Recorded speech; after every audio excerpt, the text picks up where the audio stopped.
This episode of Capes and Lunatics is brought to you by Tweaked Audio. Get awesome headphones, go to tweakedaudio.com and use the coupon code Southgate to get 30% off, free shipping, and a lifetime warranty. Or you can get there through the link on our website, southgatemediagroup.com. This is Perich, and you're listening to the Capes and Lunatics podcast. Recording has started.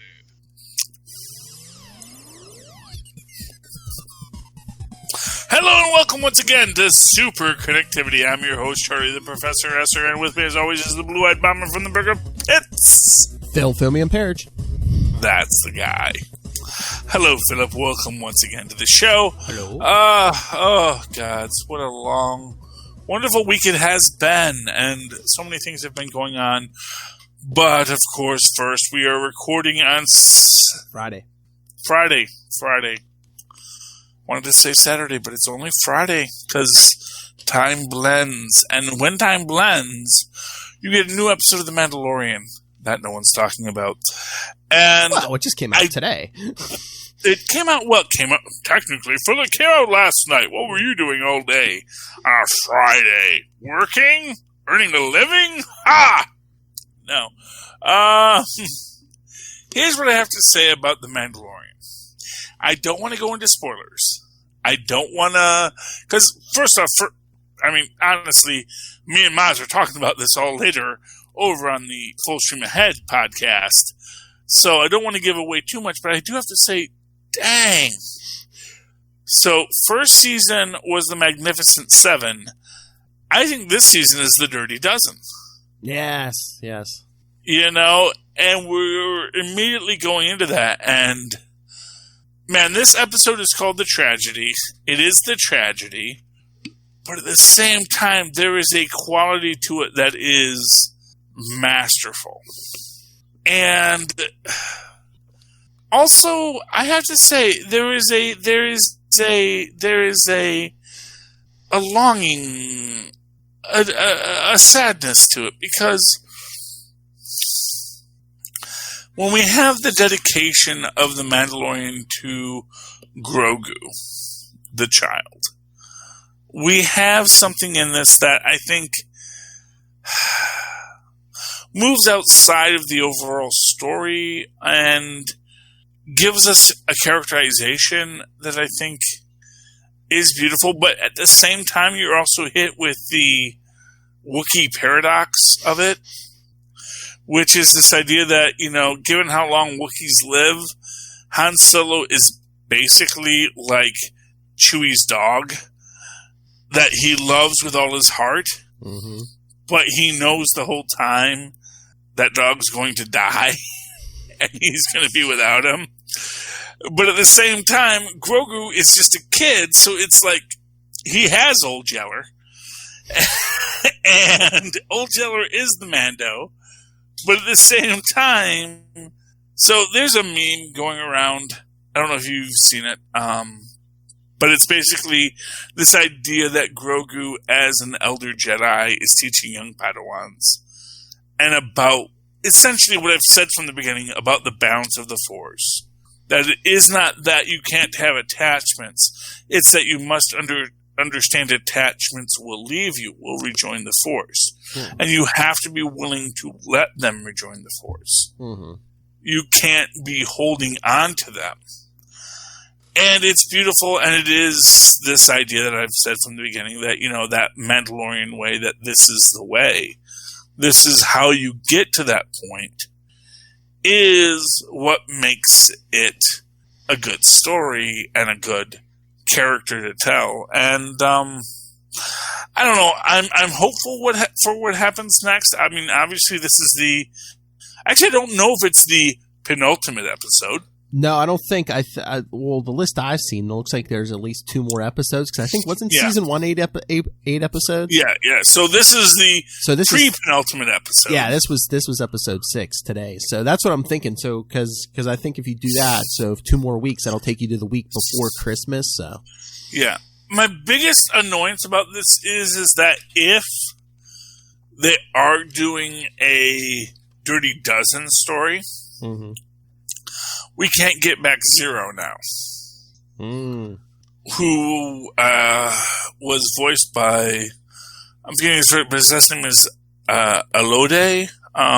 He's the guy from IT Crowd, which is one of the funniest shows you've never seen, or maybe you have seen it. You know who I'm talking about, but he is great as the voice of Zero. They brought him back for the Frog Lady bit, and because of what happens in this episode, we realize, oh, we're not going to get that character back, are we? And that's which again just feeds into that whole idea of the disposability of droids. And that, we can love them. They are, in many ways, ironically, much like how Grogu may see Mando, how Chewie saw Han, they are transitory beings in our universe. We know what the life cycle is. Because, for what it's worth, when you think about a mechanical being, we always like to think about mechanical beings as these immortal beings. But obviously, if they can't be maintained, they're not immortal beings. In fact, they have a very short lifespan. If you think about any vehicle you've ever owned that was more than 10 years old, that vehicle needed a lot of work to keep it running, Yeah. I mean, R2 and C-3PO, they're central characters. They're getting the best droid service you can buy because people feel that attachment to them. But, most droids live that, 20-year life cycle. That's their lives. That's their existence. That's, tears in the rain, as that guy from Blade Runner said. But at the same time, it actually makes sense that, no, you don't want these things to have you want them to have a designed-in obsolescence because it just works out better that way, They don't have a learning curve, so it's not like they need, a teenage year and a juvenile year. They just need to be ready to go from day one, and we'll take it from there. So that's a sorrow. But Zero is probably not coming back. As so many droids that we've loved, including Assassin Droid. What's the Assassin Droid's IG-88 isn't coming back. No, I think it was IG-11. IG-11. Yeah, I think it was 11. Yeah. Yeah. Oh, okay. So Boba Fett worked with IG-88. IG-11 was an earlier model, and that's what we were dealing with there. Well, we're going to assume that's the case. And I don't want to give the big reveal that really doesn't make sense with sound cues and things like that. But the person who did come back? The person who did come back, who we've been waiting for. And there's this... it's a thing about the sound cue in the previous scene. We said, oh, that must be this person because of this sound cue. Except clearly that person isn't wearing the thing that would cause the sound cue in that scene and still isn't wearing them there. Although I'm going to say this, and you can take this as a spoiler if you want. Man, a Tusken person battle staff is so much better of a weapon than a Klingon batleth.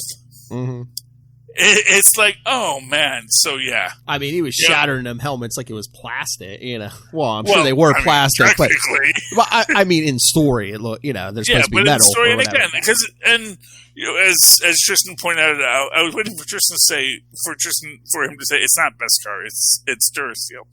But as I pointed out to Tristan, Durasteel may be a Beskar alloy.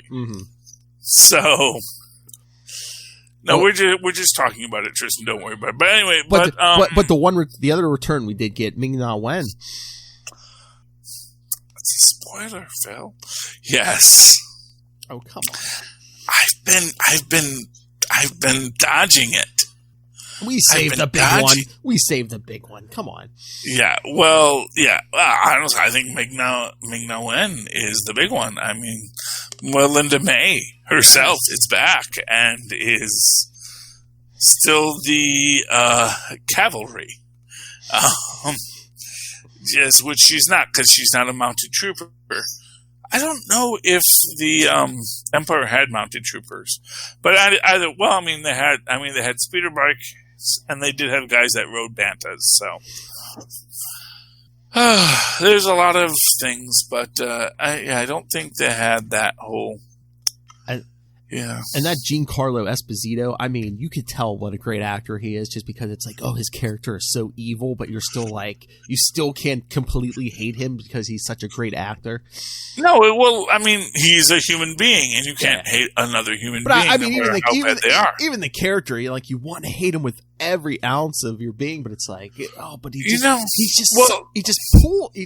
emotes so well. It's like a cool calm, but still, it's like. We're in the middle of the Giancarlo Esposito sans, and here's what I'm going to say. If there's anything you want to say about 2020, it's like, we had Giancarlo Esposito. It's like, you're going to tell me that a universe that it's sort of like the old saying that, under the Medicis, there was 100 years of civil war, blood, and death, and they gave us the Renaissance. And meanwhile, Switzerland had 1,000 years of peace and prosperity and democracy, and they gave us the cuckoo clock. But at the same time, obviously, someone could really argue, well, actually, the cuckoo clock is an incredibly intricate machine, and without the advancements in clockwork technology, we would never have an industrial revolution. So maybe all those pretty paintings aren't worth the blood and treasure spent on them. But in this moment, at least we've got a pretty painting in the person of Mr. Esposito, who is dominating our streaming fare in a way that we love, because he is the most amazing Mr. Edgar. He is the fantastic Moff, not Grand Moff, just a regular Moff, just like you and me, Gideon.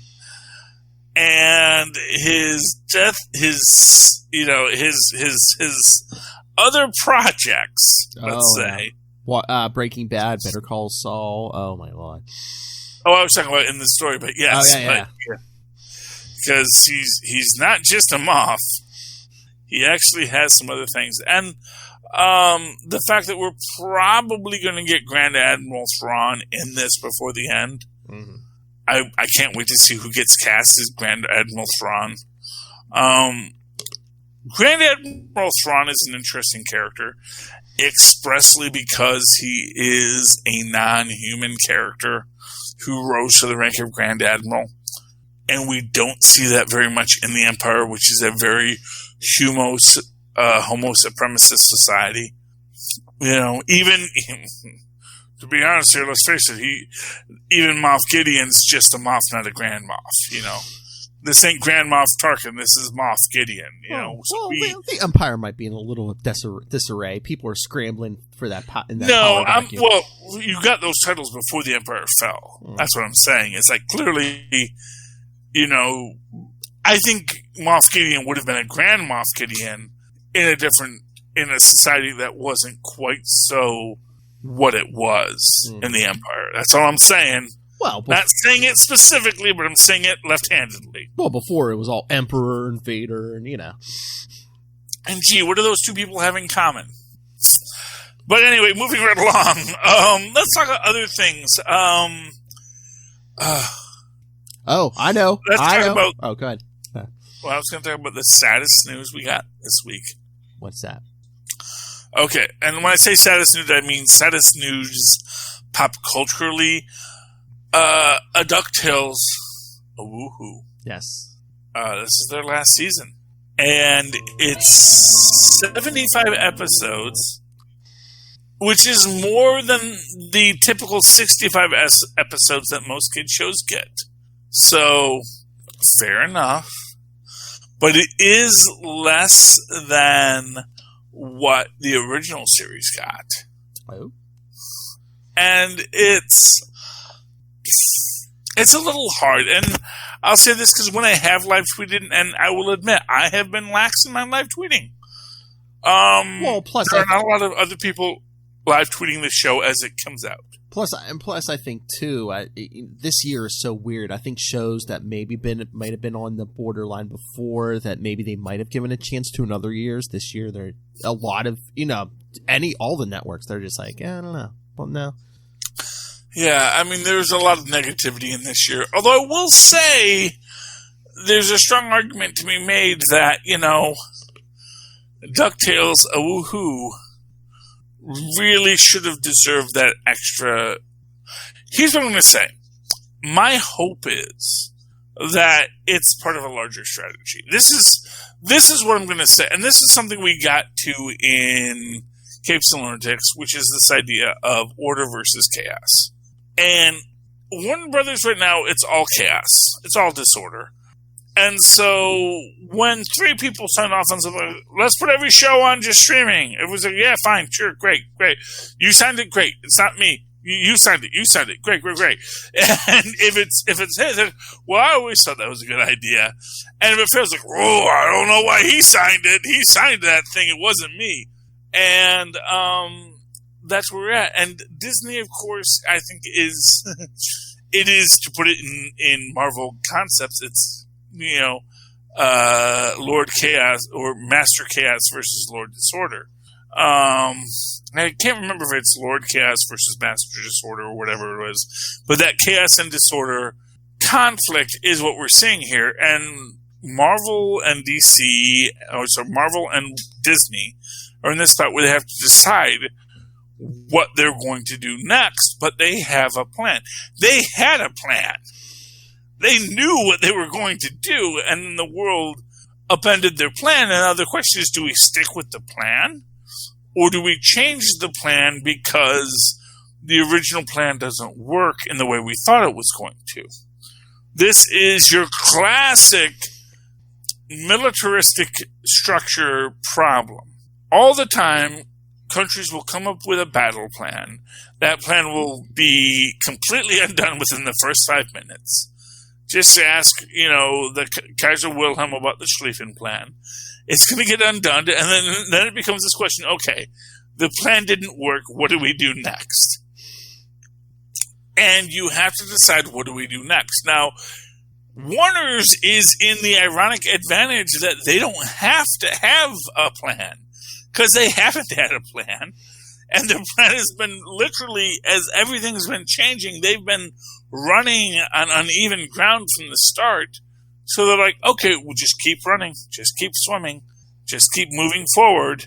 And, someone's going to get fired for this, I'm sure. So long as it's not me, I'm not going to care. Mm.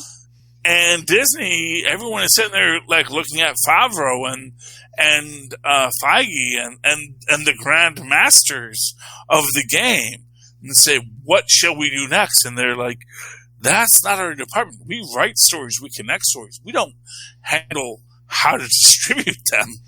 And then it becomes like, well, do you want us to distribute it digitally? It's like, well, I think the theater experience is a very important thing. I was like, but is it though? And this gets us back to this idea of, let's do Black Widow and let go out on the streaming. Meanwhile, I was going to say, Warner's is in the spot where they're like, hey, we're going to lose money anyway. And maybe now people are going to subscribe to HBO Max who don't already get it for free because we already dominate a huge section of the landscape.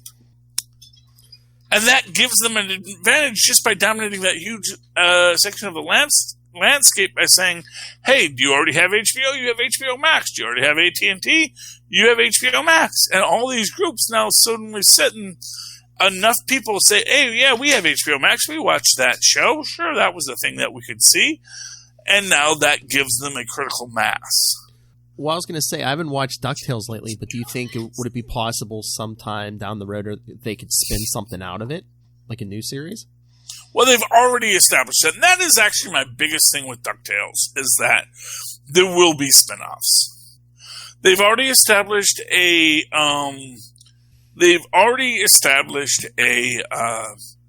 Darkwing Duck. And to be fair, that's the thing, is like, Darkwing Duck and DuckTales, they didn't really have as much crossover as people think. Because it was like later in the DuckTales universe that Darkwing Duck came out. And then, very similarly, DuckTales went off the air when Darkwing Duck came on the air. So there was overlap. I'm not going to say there wasn't overlap, but there was overlap, but it wasn't as much as you think. And I mean, do you think maybe someone in Disney's thinking, oh, well, let's double down. We're dominating the superhero field right now, and it's like, maybe this will get some kids to, wander over to Marvel and. Well, and. To put it to you very simply, I think a big part of this is just this idea of let's encapsulate it and put it on Disney Plus. Because now, DuckTales isn't on Disney Plus. Yeah. And this idea is, well, let's move it all to Disney Plus. If we put a cap on it, we can move it to Disney Plus. Mm-hmm. And once it's on Disney Plus, we can do the movies, we can do the specials. Maybe we'll release the movies exclusively on Disney Plus. We're going to explore that. But more to my point is I think that there is this expanded Disney Afternooniverse that is still in discussion. And I think it's this question of, for Disney, okay, so we have the Darkwing-averse.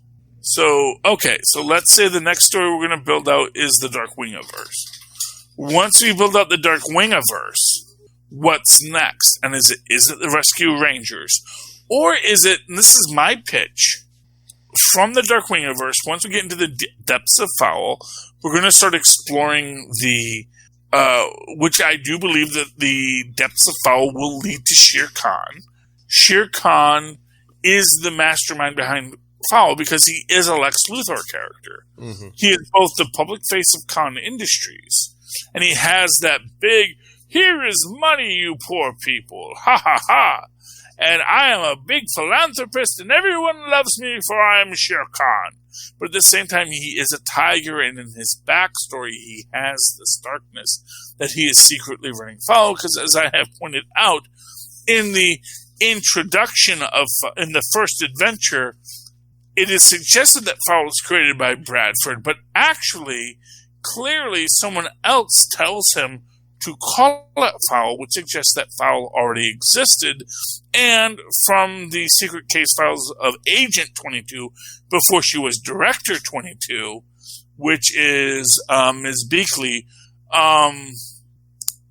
Fowl had already existed by the time we get to that first story. So clearly there's a deeper story, a backstory that we haven't explored yet.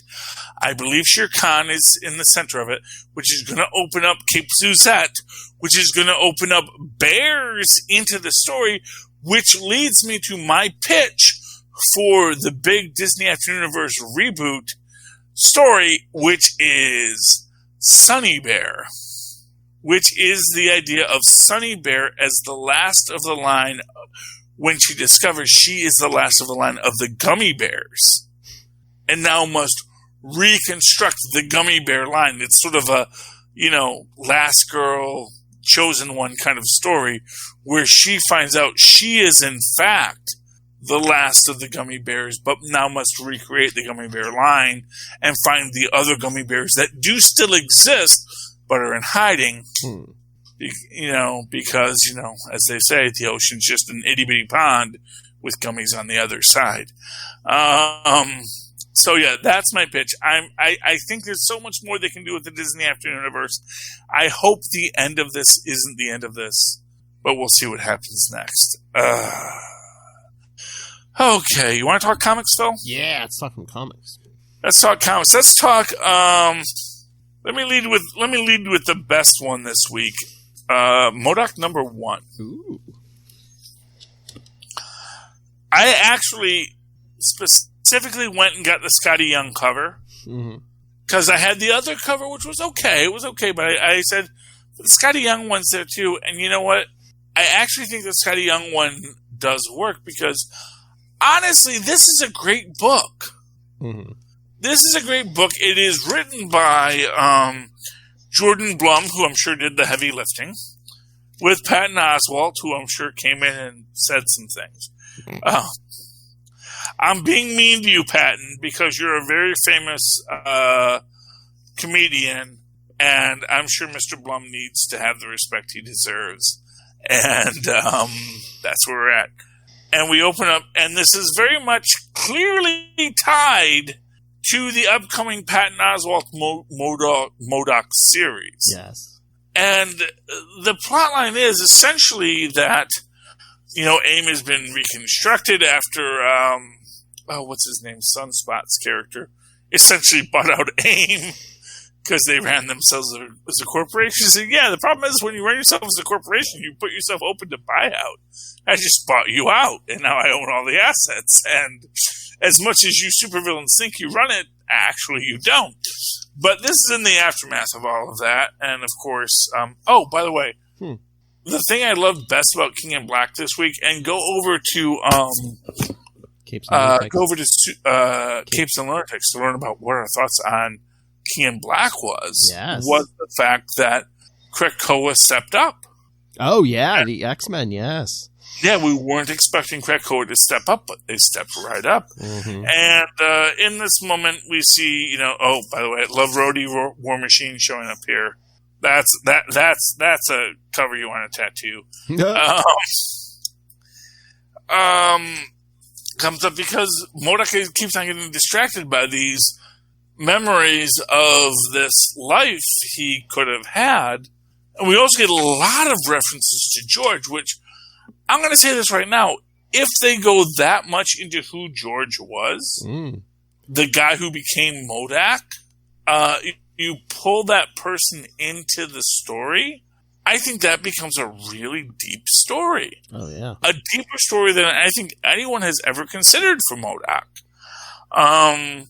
He has his wife and his daughter, and his daughter's a Modok too. And, and this is the first thing that you see when you look at this. If you look at this real closely, you see when he's thinking about his past, you see who's in that lower corner there? Gwenpool. Oh.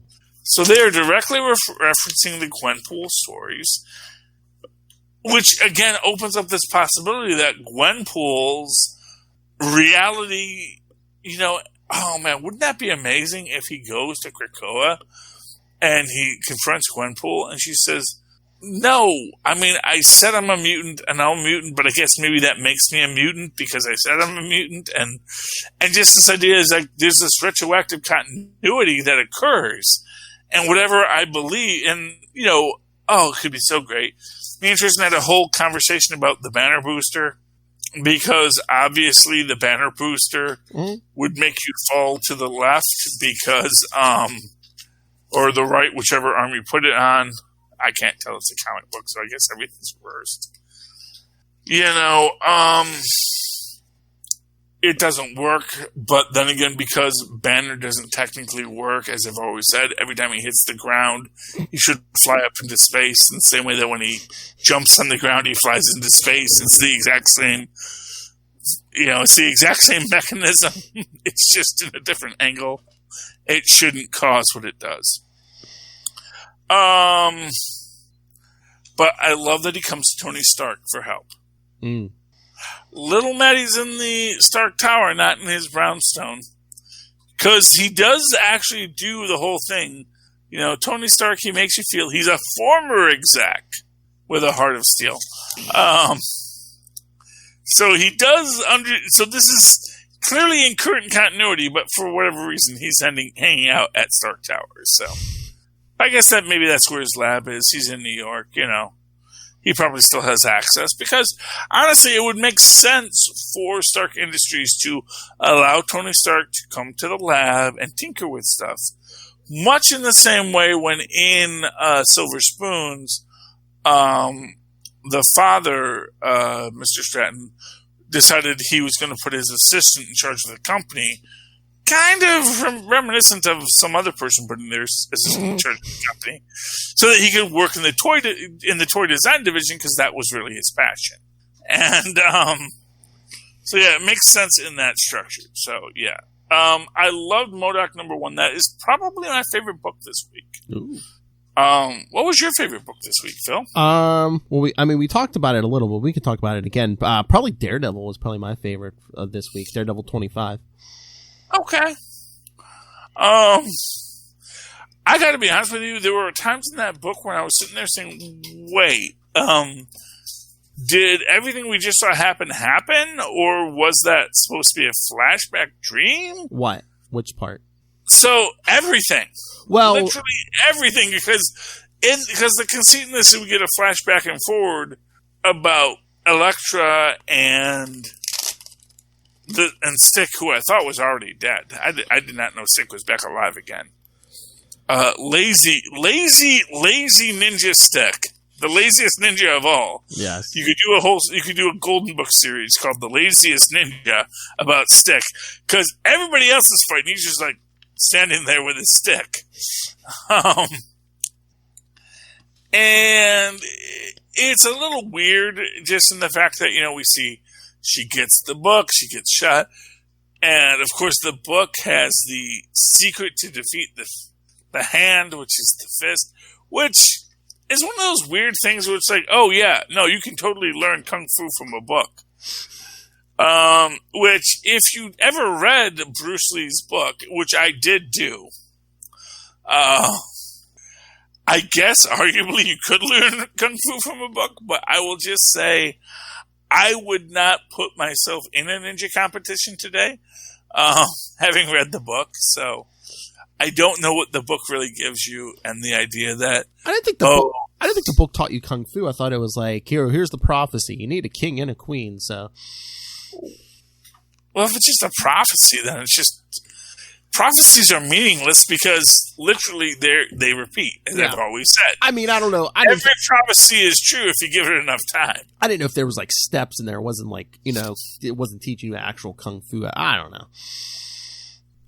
It seems to be like you have to do the king and the queen and the king and one must die. Which kind of sounds like, you ever see, what was it, Blades of Glory? Where there's this special move, which is an illegal move, because when they do it, essentially the blades of one of the teammates cuts off the head of the other. It's a Will Ferrell and, what's his name from Napoleon Dynamite film? John Heater. Is it Heater? Yeah. Yeah, John Heater and Will Ferrell, I believe it was. And basically they're the two ice skating champions of the world, but they're figure skaters, and so there's a lot of gay panic jokes and yada yada yada.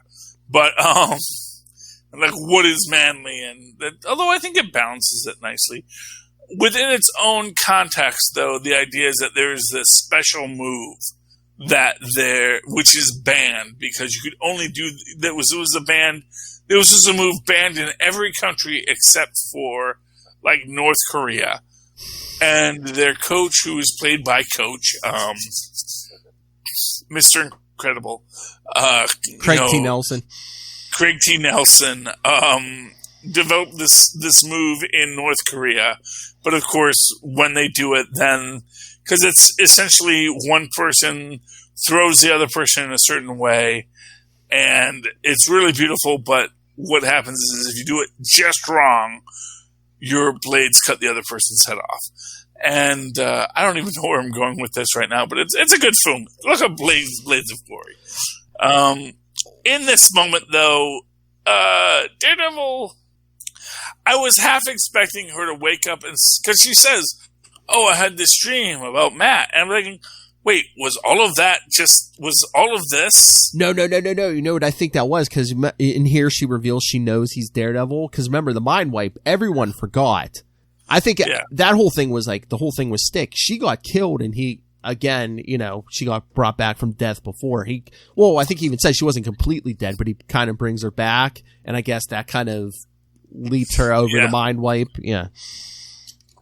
Which I understand. And I did get that idea within it as a structure, but it just, at a certain point, I'm like, okay. Well, and again, weirdly enough, she owns Hell's Kitchen, which is a weird thing to own, because it's not like it's a thing you can own. Yeah. It's like a bunch of different independently owned buildings, but now all the buildings are owned by one person. It's a weird concept when you think about it too deeply, especially since Port Authority is in the middle of Hell's Kitchen. So immediately, like, the city of New York actually holds a lot of those leases. And even this idea that, it's the one blighted place still in New York. It's like, have you been to the Bronx? Or to make Ultimatum's point, have you been to Brooklyn? Yeah, but I mean, it's important to Matt Murdock because that's where he grew up. I know, but it's also kind of... It's one of these things where historical drift doesn't work in its favor. Yeah. Like, you can call it, like, literally... I'm just going to make this as a point. When I used to work in that neighborhood, there was a woman who I saw with a sweater that said, and it was all, like, flamed out, but it was like Hell's Kitchen Knitting Society. Hell's Kitchen Knitting Society, I'm sure, is a real thing filled with lots of people who love to knit, who live in the Hell's Kitchen area. I don't think that is what is meant by Hell's Kitchen. And it's like, at a certain point, this entire fighting for this neighborhood, well, I understand the larger context of gentrification. Hell's Kitchen becomes a really lost battle in this story. And this idea of, and also almost to the point where you're kind of ennobling the detritus in a way that it's like, it's not like people are choosing to be detritus. It's like, maybe the bigger problem is that there's a system that causes certain human beings to be considered detritus, and that is a problematic issue. So, and when you have the billionaire save the day, it doesn't really solve the problem in any stretch of the imagination. Because as an example, within this story, she actually meets a homeless woman, and maybe this was intentional, maybe it was unintentional. She meets a woman who at one point had Matt Murdock as her lawyer. Yeah. And at the end of the case, after he took the case and did all this, he gave her $1,000 cash after he lost the case because he's just such a good person. And she's still homeless. And then Elektra gives her a $5,000 necklace, which he says is probably worth $2,000, which means that, okay, if $1,000 10 years ago still kept her homeless, do you really think $2,000 is going to get her out of homelessness in this moment?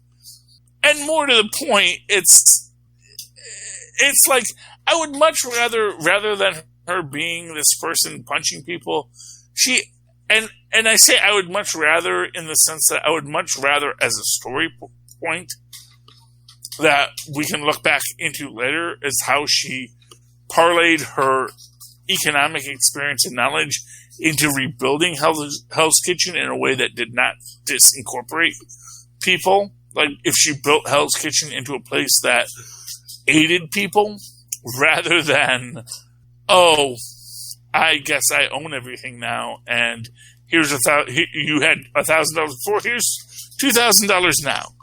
Fix everything on your own.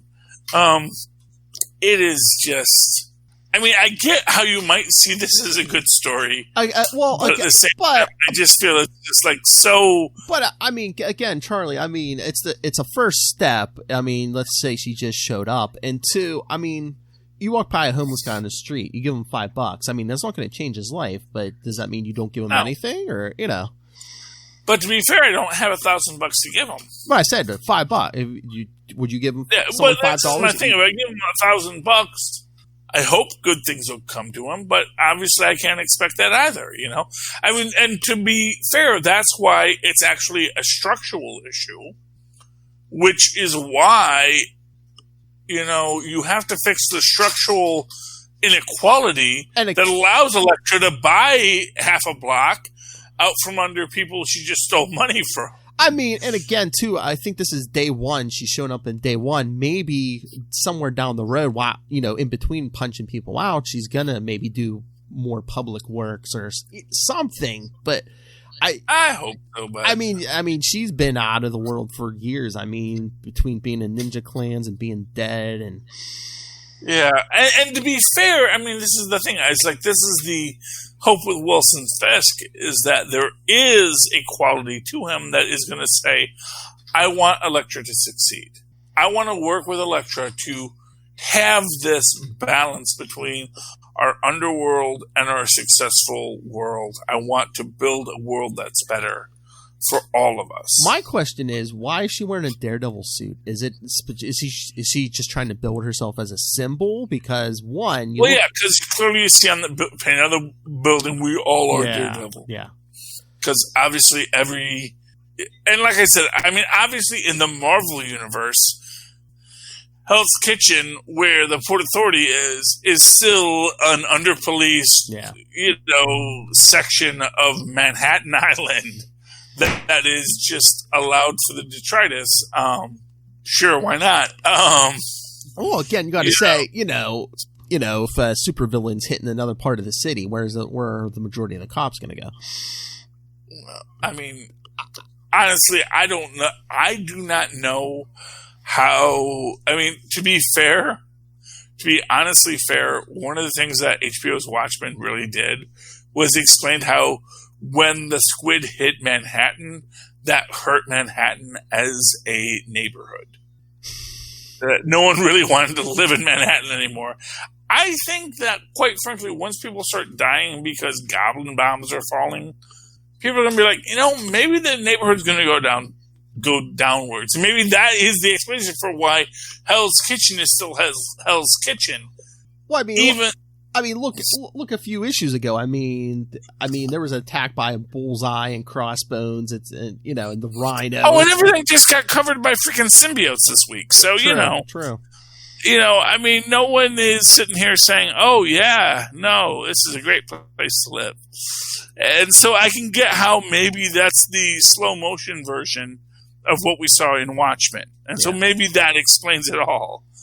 But at the same time, the entire idea of, fighting the gentrification, it's kind of a weird thing because it's almost like we have to preserve the peasant class rather than lift up the peasant class. And that's sort of where it gets to be problematic, That's where my communistic communistic leanings start to great, because I'm like, okay. But yes, it's a good story. I like it. I like that Elektra is now Daredevil. I think that's going to last probably as long as Jane Foster did, which is great. It was a very popular character, and I can see, because they've already said he's in there for 2 years. But again, comic time, is that going to be 2 years? I mean, and even if is he going to get out early for some reason? It depends on the sales, Philip. Exactly. If the sales are high, 2 years will be 20 years. If you let it. That's the thing. That's comics timing. If you let it, 2 years can be 20 years. And you think if the sales aren't there, then it'll be okay. It's 2021, close enough. And if he sits in a cell for 2 years, does that mean Mike's going to be living his life for 2 years? Pretty much. That was always his intention, which is its own weirdness. I mean, and I'm just like, honestly, that we built up Mike and we didn't do anything with Mike. It's annoying. Although I guess maybe what they're going to do is they're going to have Mike and Elektra have a connection. Maybe. Because it's like, I'm that guy you like, but I'm also not this guy who's going to be judging you constantly because he's a freaking nut. For what it's worth, that's what it is. It's like, the reason they can't connect is because, Daredevil is always like, oh, I'm all judgy of you, Elektra, you can't kill people, yada, yada, yada. It's like, dude, we're superheroes. What are we supposed to do? It's that Catholic guilt. It's going to be collateral damage. That literally, Daredevil is like, I will go to jail for 2 years because of my collateral damage. It's like, I don't think you understand any of this at all. I think that you are really, and honestly, she calls him a martyr. I think he's a martyr. I think he wants the punishment. It's almost Catholic guilt. Look, I'm Catholic. I don't have that much guilt. But look. Granted, I've never killed a person, but at the same time, I also, let me put it to you this way. It's like, I've killed mice in my apartment because I don't want my kids living in a house with mice. Yeah. You know, and at a certain point, it's like, you know what, I have to make the choice as a Catholic to say, you know what, some things I have to understand are part of the universal structure. And if whatever else you're going to say it's not a part of the universal structure, and it's like, I'm sorry, everything's part of the universal structure. That's what it is. So, anyway, that's Daredevil. Okay, I'm glad you liked it, Phil. I liked it too. I'm not going to say I didn't like it. It is not a book that is... I get it. You know, it's not a book that's and honestly, all the time jumps in this kind of bugged me. Yeah. Especially when they give this cliffhanger when the king won, because they actually implied that it had to be the king to die, and actually said one of them must die, which is also like... Well, that's what I was getting... Well, here's the thing, is it... Did she make sure he stayed in prison so he gets killed, or did she keep him in prison to keep him safe? Well, she kept him in prison to keep... Honestly, I think she wanted to do it, and she was willing to risk. She was willing to flip the coin. Yeah. That one of them would die, and she'd be okay if it was her, because it wouldn't be the first time anyway. Yeah. I think that the issue with her letting him... She wants to earn his love, which is honestly, for me, just kind of a creepy thing to have as your central theme. Just this idea that, I have to prove myself worthy of his love, when I don't think Matt Murdock is that much of a catch. I'm going to say it. I think he's kind of a really bad person to want to be with. I think he's a toxic guy that if your whole thing is, I need to be with him, it's like, sweetheart, maybe you need to reevaluate your life choices. I mean, he does have big issues with women, I think, just the way his mom left, and definitely after Karen Page died, but I don't know if she's even looking for his love. I just think it's something like, this is someone who meant a lot to her back in the day, and I think she feels like maybe at this point, maybe like she failed him when she was working as an assassin or whatever. So now maybe she's trying, not even for him, maybe she's just trying to redeem herself in her own eyes. I mean, there's lots of possibilities. I'm just saying, girl, you can do better. That's all I'm saying. Like, Elektra, you can do better. And again, like I was saying, maybe she's doing it for herself. He's going to say, Bucky Barnes is available. I don't know. Sometimes the Black Widow, him and the Black Widow. Well, I mean, gods. Oh, that mess. those stupid. Why would they do that? Why would they? I love you with all my heart. So obviously, you're the most important things to me. James, person who I never met prior to this, and Stevie, my baby, who is made of us, and I'm going to be indebted to you forever. Surely, someone would understand that killing these two specific people in this moment is a bad idea, especially if you've already done the previous book about how how disrupting the situation is a bad idea. And then they blow him up at the end, and sorry, spoilers, kids. And I just wonder if it's are they going to save them at the last minute or something? But I mean, yeah. He's going to say they shot an incendiary device that was enough to kill the Steve and James. Oh, I know, but not enough to kill Elektra, who was in the freaking room. Or not Elektra, Black Widow, which was in the freaking room, which is immediate. Like, here's the thing. I'm going to say this right now. If you are ready to start committing collateral damage, blow the base of the building, pancake the whole thing, and that's how you deal with Black Widow. You don't we'll shoot a bomb in there and that'll kill her and maybe the kid. They're not smart, Charlie. I mean, they had her out of the way. They could have just left her to her thing, but someone had to be stupid until let's kill her.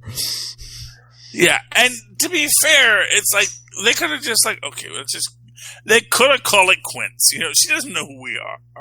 She knows Hydra. She knows Madam Hydra, who's already ready to walk out. It's like, let's let Hydra take the rap for this. Let's let that be her thing. Although Natasha was even thinking, she's like, I know Madam Hydra's involved. I know there's others involved, but I don't have their names yet. But I know there's others involved. Well, yeah, but at the same time, it's like, was Taskmaster in that group? I don't think so. Here, let me double check. But I actually think Red Guardian left the group before they got to this issue. Because as I'm looking, I'm like, I don't see Red Guardian at that table anymore. I think Red Guardian said, I'm out. I think there's a few people who said, I'm out. Yeah. Well, it's hard to see. You guys are nuts, because I noticed that Taskmaster is in the AIM group. Probably like the Union rep. We got Snapdragon, Madam Hydra. Who's the guy in the ski mask? That's the guy who caused all the problems. Yes. I think there was one or two other people at the table, but it was pretty dark in that room. Yeah, no, I know that Red Guardian was one of them, but I don't think he's in this issue. Yeah, that's my thing. I think Red Guardian said, you know what? I got a movie coming out. I got lots to do. Thank you, kids. It's been a great to do the cameo. I'm outie 5,000. If you can trace it back to me, I don't know, man. I'll just say, I thought you might want to have a happy life with a husband and kids. I thought that would be a good thing for you. You could live a good life and just be happy for once. I didn't know when they started, I want to kill her. It's like, oh, goodness, I don't want to do that. She's my ex-wife. I love that lady. I want her to be happy. And it's like, seriously, and then if she breaks out of your mental hold, you can be like, hey, we gave you the perfect happy ending. Yeah, which would have been fine in that moment. It would have been that whole scarecrow thing. It's like, I just wanted you to be happy, and please don't beat me up so bad. But now they went and killed James and Stevie. Because I know that they felt, we can't have Black Widow's child be out there. Certainly can't have some random dude who once stooped Black Widow out there, because that was necessary. And they called him, they picked a guy named James who would be like Bucky, which, I don't know. There's a lot of things about this book that I really feel bad about from the storyline, and I do feel that there is this quality of look, there's this needle we have to thread. And I think they're threading the needle in a lot of ways, but acting like that needle threading didn't happen is problematic. It's like, look, we got that needle is there. We're threading it. But yeah, there was totally a needle we had to thread. This isn't we got to tell a story we wanted to tell. And so that hurts me for this book. But yeah. Oh, did you read Thor? I did read Thor, and that's a good book. I'm going to give you the total flip side to this. He's not going to hurt Jane Foster. No, he's probably in love with her still. Yeah, he did. I mean, maybe they're going to do a creepy story with that. Well, I mean, remember when he was flipping through the book and he saw Red Norvell and Thunderstrike? He's probably going to look at Jane and be like, oh, yeah, the Asgardians mess with you like they mess with the rest of us. Well, exactly, and that's the thing. It's like, I do think, and here's a weird, interesting thing. When he takes the helm off of a Beta Ray Bill, he turns him into normal Beta Ray Bill. Yeah, but that's not normal Beta Ray Bill. The shade is actually the fake Beta, is the normal Beta Ray Bill, where he gets to be a normal person. He was genetically altered long before Odin. Oh, yeah. To be, Horseman. Mm-hmm. So it really shows the lack of insight of Don Blake, which I think will be his eventual undoing. But that's originally when Don Blake disappeared, because Odin took the enchantment off of Thor and put it on Beta Ray Bill so he could transform back to his normal self. Even though he had been enhanced by his people in the horror space. which I understand, but within the context of the story, and assuming that the writers read the books, what he did was actually put the enchantment permanently on Beta Ray Bill. Yes. And then took his true self into himself. In the same way that he took a part of Jormungand. So now he is both god and dragon. Scary.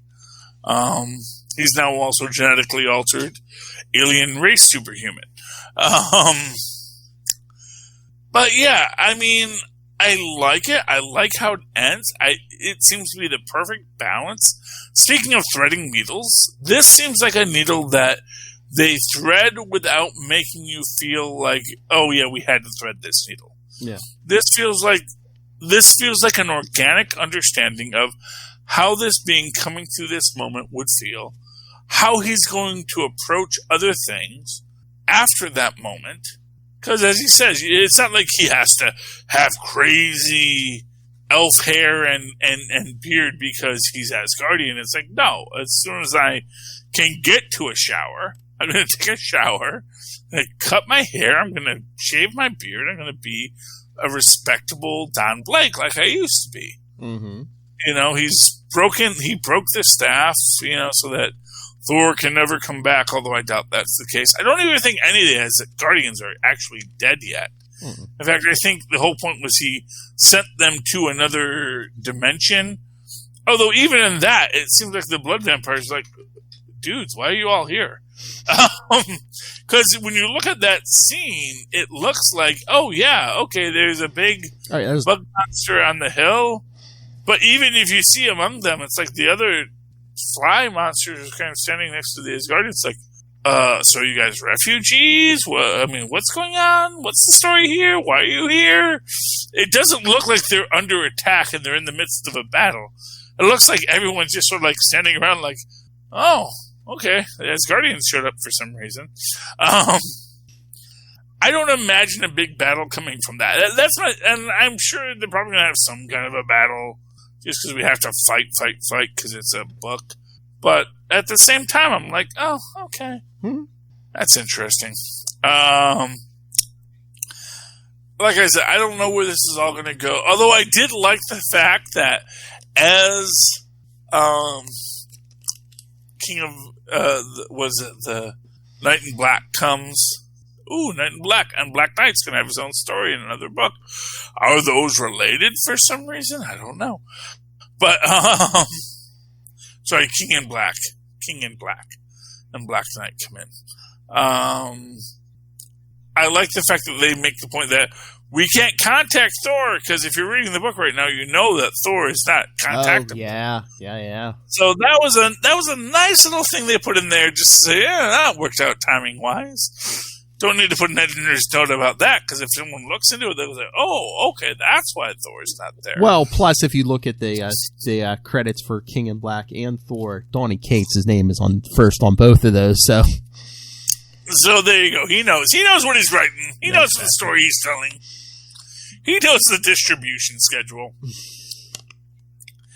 Anyway, oh god, we're over an hour anyway. Okay, real quick thing. Let's do it quick. Champions, real quick. One of them betrays them before the cock crows 3 times. Speedball, I don't know how I feel about this. Speedball is like totally in the cradle. He's in the pocket of Big Cradle, and it makes sense in the long term. Mm-hmm. But I also don't like Speedball getting kicked around. Given that Ms. Marvel is with the Avengers in King in Black, I feel it's weird that she's still running from Cradle. Yeah, that gets weird when like crossovers start bumping into each other. Yeah, because it's like literally dudes. And likewise with, again, Miles Morales, who again, in his own book, is hanging out with Captain America.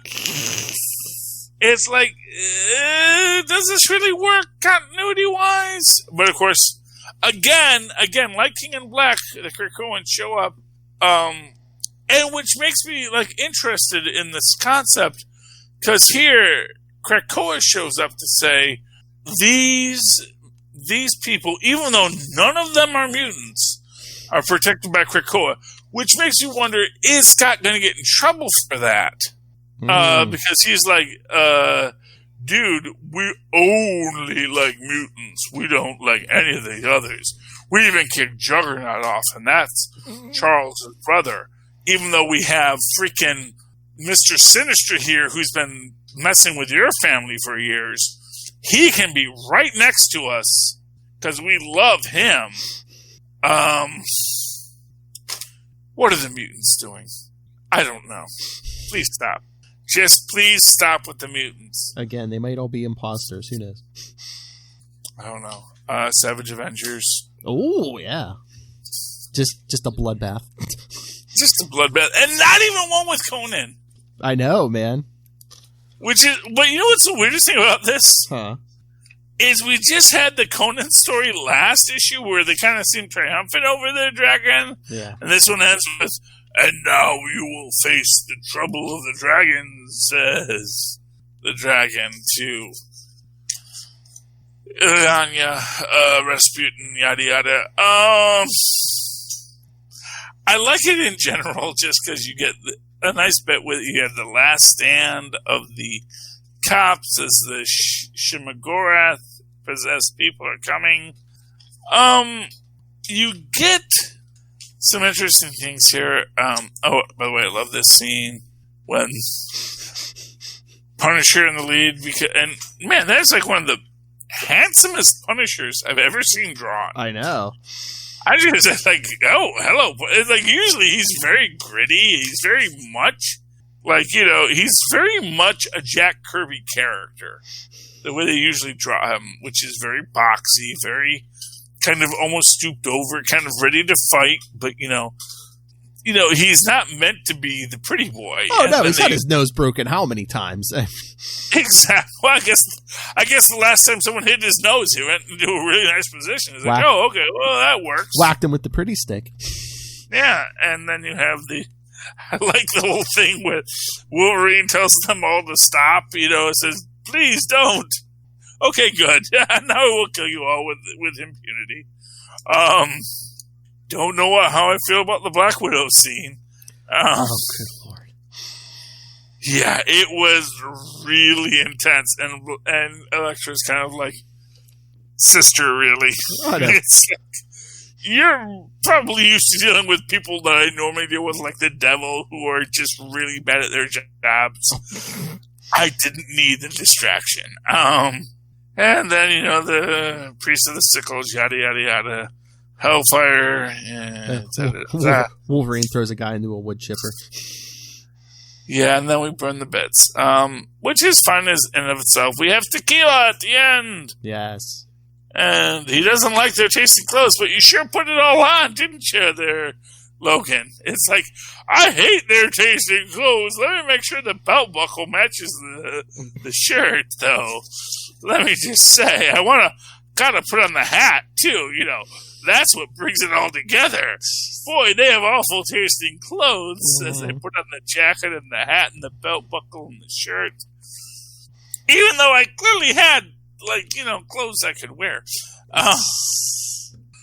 But they wanted me in a hat, and so here's tequila. No cigar, though. I was surprised by that. There was no mention of cigars in that. Last book I read was the Orville. Nope. Orville 2, again, they're doing these in 2 shots by Dark Horse. I like it. I'm trying to figure out where it is in the story structure. I do think this is the older security officer who has the super strength. And basically what it comes down to is, so she's been pretending to be this Zorro-like character in it, but basically because the other aliens know, she's probably from a planet with high gravity, and yada, yada, yada. And she's also one of the civilized races that just isn't going to kill people. So I can do whatever I want. And then that leads to the death of her friend's parents. Gee, where have I seen that scene before? Yeah. And so when our hero is captured, when the evil beings are doing their thing, someone who's wearing a mask comes up and stabs them because she ain't playing no more. Because that was the whole thing. It's like, yeah, we ain't playing no more. And essentially what happens is now this planet has a Batman. Or Zorro, however you want to call it. But, and it makes sense. And, man, I wish I could look back and see what book she's talking about. But she says, the captain gave me a book that says, there are no heroes. You just, live long enough to become the villain. And that's actually pretty much sums it up. So I enjoyed that. I think that's all my books this week, Philip. Anything you got? Anything else you want to talk about? I think that's it. Talk King in Black, talk Daredevil, talk Miles. Yeah, that's all the books I read. Oh, yeah. Okay, Philip, so any final thoughts before the end of this night? No, I think that's it. Okay, well, Philip, every so often I have a hard time hearing you, and that may be because I do not use high-quality headsets like you could get over at tweakedaudio.com. Now, if you go to tweakedaudio.com, you're going to find a wider range of really good headsets, both wired and unwired, if that is your desire. And likewise, you can use the coupon code Southgate upon checkout to get a discount on whatever you buy. Likewise, and here's the fun thing about digital coupons, you can use that same coupon code Southgate over at huntakiller.com, help Michelle Gray solve a cold case, maybe do some research into the Blair Witch, use that coupon code Southgate upon checkout and get a discount. And wouldn't that be awesome? Right. And since we all like discounts, that's all the discounts we have. But still, you can get good deals on things over at Amazon. Go down to our show notes, click on our link, go to Amazon. It's going to cost you nothing. It's going to help out the show. And you can buy whatever you want that Amazon has to offer. Among other things, the book, Podlife, the book, written by the Southgate Media Group, which tells the story of why people podcast, what it means to be a podcaster. This is the kind of book that I'm going to tell you right now, 30 years from now, you're going to go to a university, you're going to see Podlife, the book, on your syllabus in modern media studies.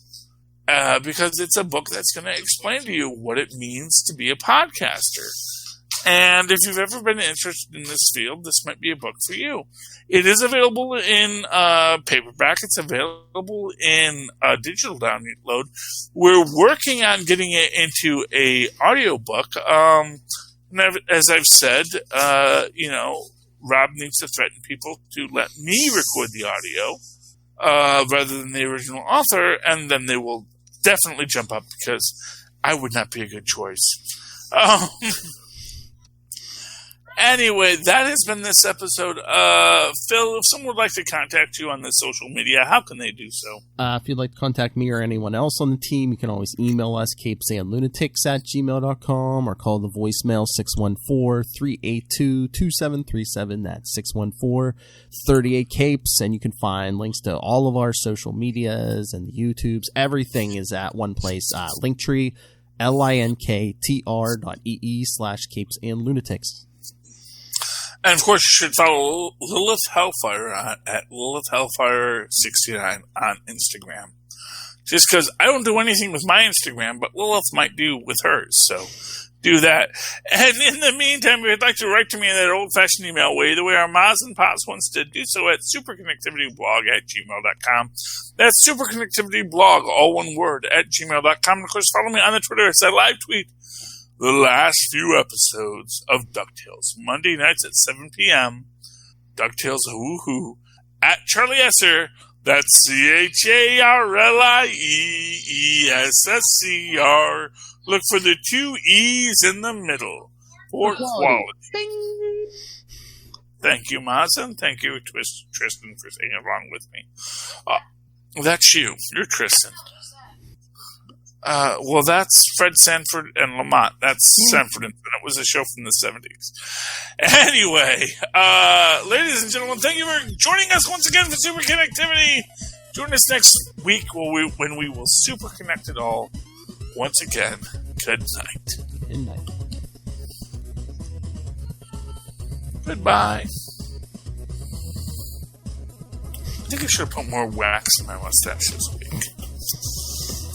That's the red fox, son. Well, see, I put in the Clubman's, but I also put extra water into it, and I have the other one that is the softer wax, which also falls apart. And I think I put enough water in it to make it like as light as the other. But sometimes I put the stuff in and it's a little too